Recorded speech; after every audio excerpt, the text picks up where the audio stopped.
Okay, if you decide to learn a programming language, this is something you must know.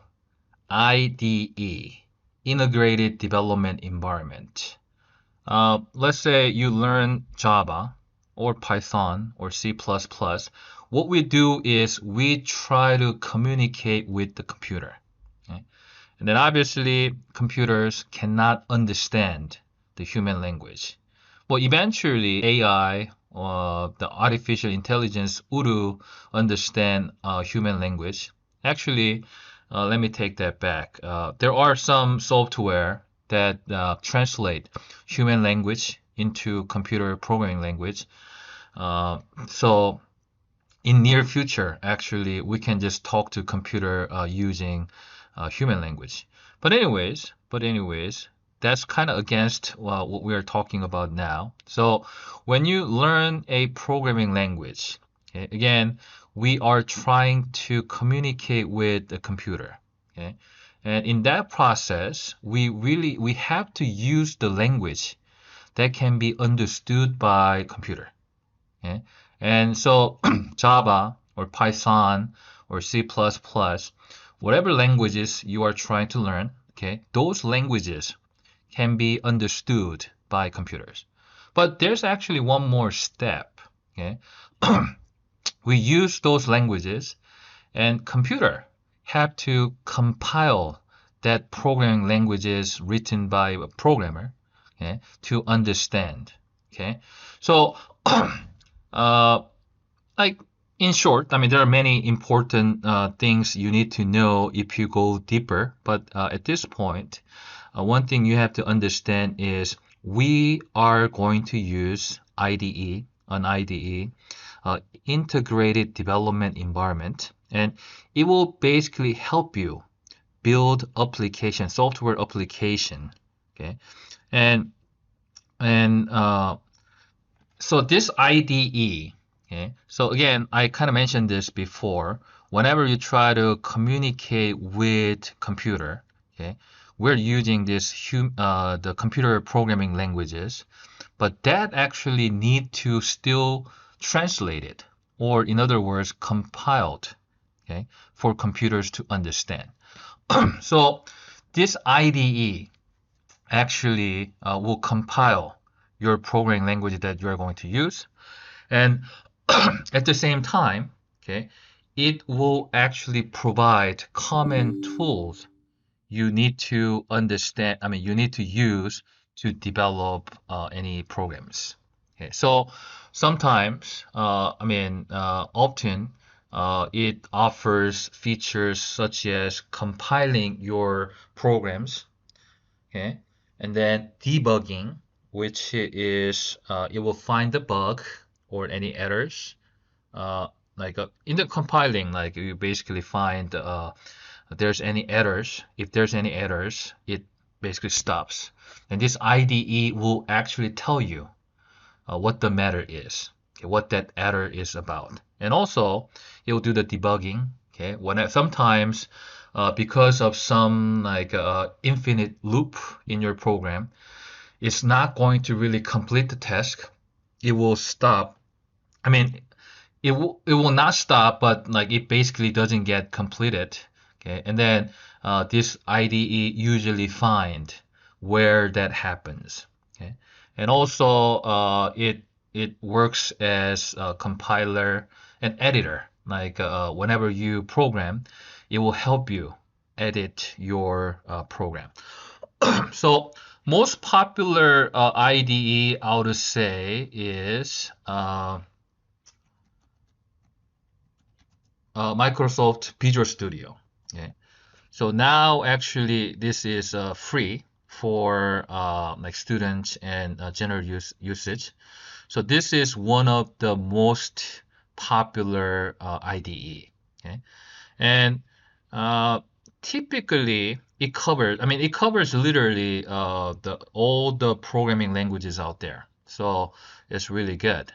But the problem is it's heavy.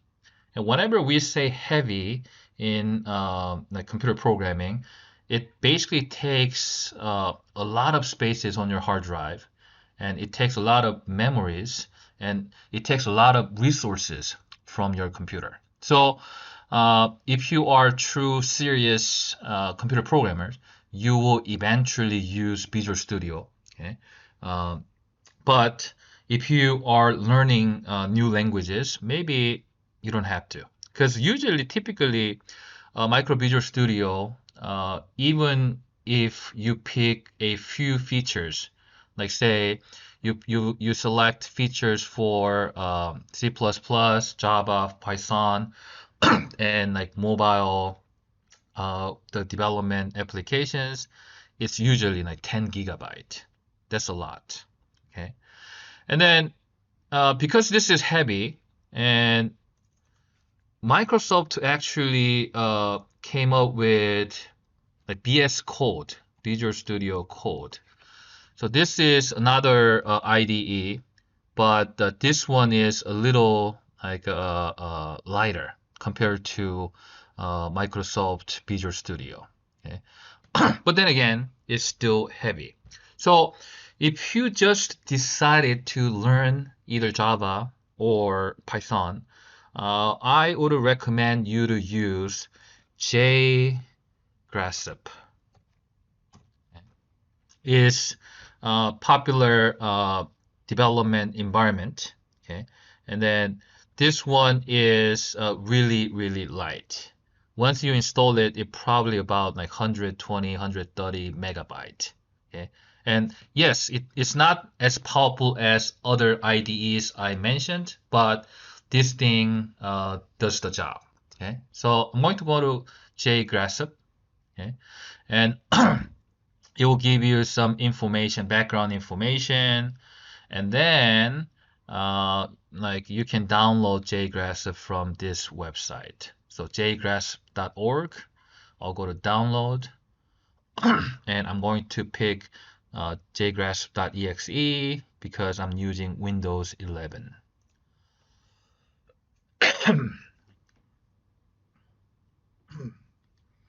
So this one is 6.6 megabyte. Obviously, not that big installer. Okay.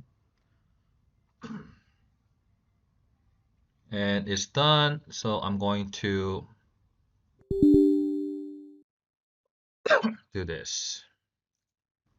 Okay, I agree. And then you can just stick to standard. Okay, just stick to standard.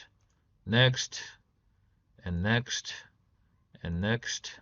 And yeah, I'll just stick to default selections and install. Okay. And finish. So again, this one is pretty light, so I can actually check. Okay. So I'm going to check jGRASP, and then, well, actually, this is not even 120. Like, it's a 12.7 megabyte. Really light. So even if your computer is not powerful enough, uh, like you will be able to run jGRASP like without any issues. Okay. So I'm going to double click on it. Oh, I got one error. It said jGRASP control shell error.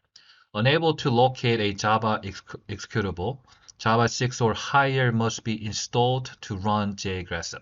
So actually, I removed, like I uninstalled Java just to show you, like if you just bought a new computer and then you try to download and install jGRASP, installation was successful, but when you try to run it, you run into this issue sometimes.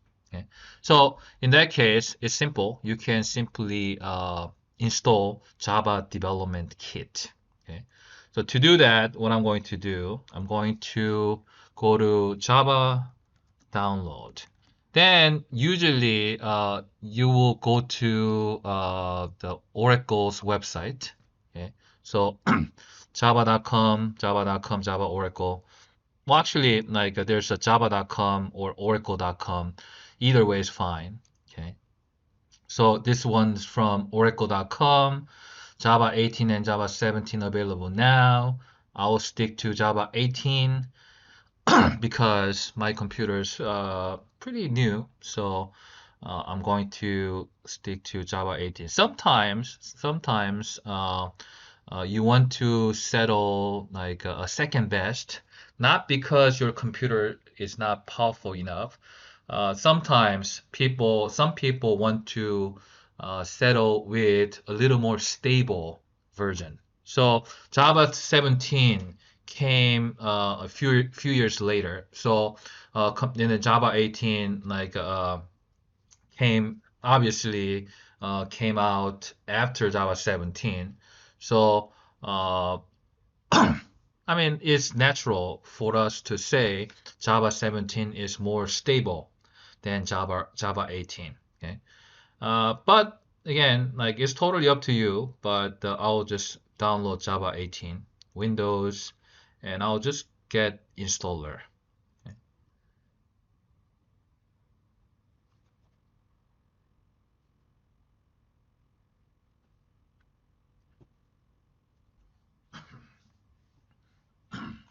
So download is done, so I'm going to install this.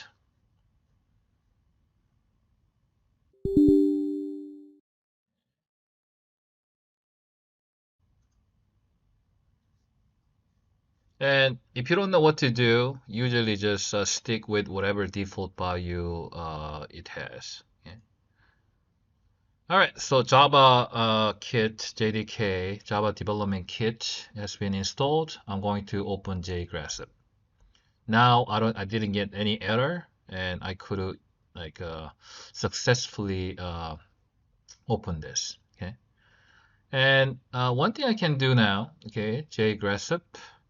Okay, uh, I can go to File, New, Python. Okay, and then let's try to think about very basic, very first Python computer programming. And one thing you can do in Python, there's a command which is print. I'm going to print parenthesis open quotation mark hello world. Okay? Something like this. And then I'm going to run it. Okay? So build run. And usually this is a common error. So you actually have to have a file name, meaning you have to save your file before you run it. Okay. So I'm going to save it, and then I'm going to name it as file name like ex1, exercise 1. Okay. And save. Now this is ex1.py, which is this is Python file. And then now it will try to uh, execute Python like ex1.py, but it said Python was not found but can be installed from the Microsoft Store.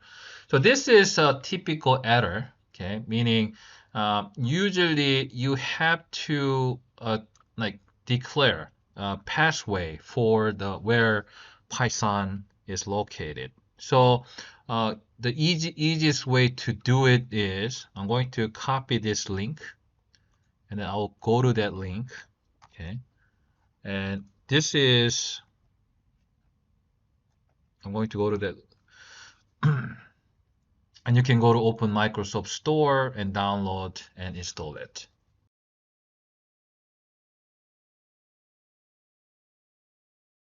App is done. So let's go back. And before I forget, let me point out this one more time. So this is, so I'm going to talk about this interface later, but this is where you are going to like program. Okay, and then you will run it, and then you can look at this run input and output. And this is really important for you to pay attention here. Okay, so it will give you some like information about running your program, and a lot of times it will give you that like information about your program, which is critical to run your program. So there's compile messages, jGRASP messages, run IO, and interactions. So a lot of times you will catch bug or errors in this area. So pay attention here. Okay. Anyways, now I'm going to clear this and I'll build run. So now it works. Okay, jGRASP like execute python ex1.py hello world. Okay, so this is literally your first Python program.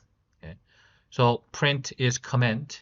And another thing you have to think about, I mean, we'll talk about this later, but there's syntax error, meaning computer, I mean, we think computer is very smart, but actually computer is very stupid. So sometimes if you just don't follow these rules, like it will basically cannot understand. So here, print, I'm going to do this. Get rid of this quotation mark. Okay, and clear and build run.